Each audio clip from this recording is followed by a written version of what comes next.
வடக்கு இஸ்ரேலில் உள்ள ராமத் டேவிட் விமான தளத்தில் தாக்குதல் நடத்தியுள்ளதாக லெபனானின் ஹிஸ்புல்லா அறிவித்துள்ளது. இஸ்ரேல் தெற்கு லெபனான் மற்றும் பெய்ரூட்டில் நேற்று தாக்குதல் நடத்திய நிலையில் அதற்கு பதிலடி தரும் வகையில் இந்த தாக்குதல்கள் நடத்தப்பட்டதாக ஹிஸ்புல்லா அறிவித்துள்ளது.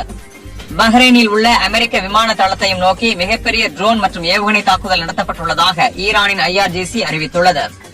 ஈராக் மற்றும் ஆப்கானிஸ்தானில் நடத்தியது போல நீண்டகால போரை டிரம்ப் நடத்த விரும்பவில்லை என்று அமெரிக்க துணை ஜனாதிபதி JD வான்ஸ் தெரிவித்துள்ளார். உரிய காரணங்களின்றி டிரம்ப் அமெரிக்காவை போருக்கு அழைத்துச் செல்ல மாட்டார் எனவும் கூறியுள்ளார்.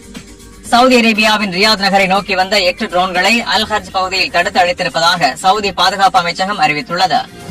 இந்த போரின் மூலம் அரபு நாடுகளுடன் மீண்டும் ஆப்ரஹாம் அக்கார்டு ஒப்பந்தம் ஏற்பட வாய்ப்பு ஏற்பட்டுள்ளதாக இஸ்ரேல் பிரதமர் பெஞ்சமின் நெத்தன்யாஹூ பாக்ஸ் நியூஸுக்கு அளித்த பேட்டியில் கூறியுள்ளார். மேலும் தற்போதைய சூழலில் ஈரானை எதிர்க்க அவர்களுடன் இணைந்து பணியாற்றி வருவதாகவும் இதன் மூலம் அதிக அளவில் அரபு நாடுகளுடன் ஒப்பந்தம் ஏற்பட வாய்ப்பு உருவாகியுள்ளதாகவும் நெத்தன்யாஹூ கூறியுள்ளார்.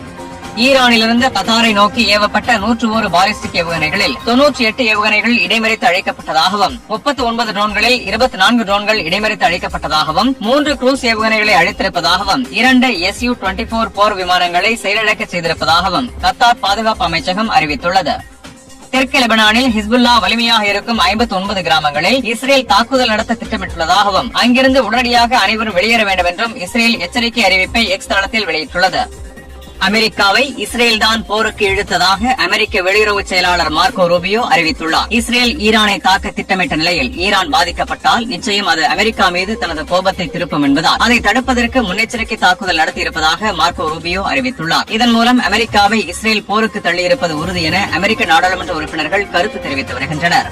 பேச்சுவார்த்தைகள் நடந்து கொண்டிருந்த நிலையில் அமெரிக்கா தாக்குதல் நடத்தி ராஜதந்திர நம்பிக்கை துரோகம் செய்திருக்கிறது என்று ஈரானின் வெளியுறவு அமைச்சர் அப்பாஸ் அராக்சி தெரிவித்துள்ளார். மேலும் ஈரானின் அண்டை நாடுகளான அரபு நாடுகளுடன் நாங்கள் போரிடவில்லை, அங்கு இருக்கும் அமெரிக்க தளங்களை குறிவைத்து அமெரிக்காவுக்கு எதிராகத்தான் போரிட்டு வருகிறோம் என்றும் கூறியுள்ளார். ஆனால் அமெரிக்க வீரர்கள் தாக்குதலிலிருந்து தப்பி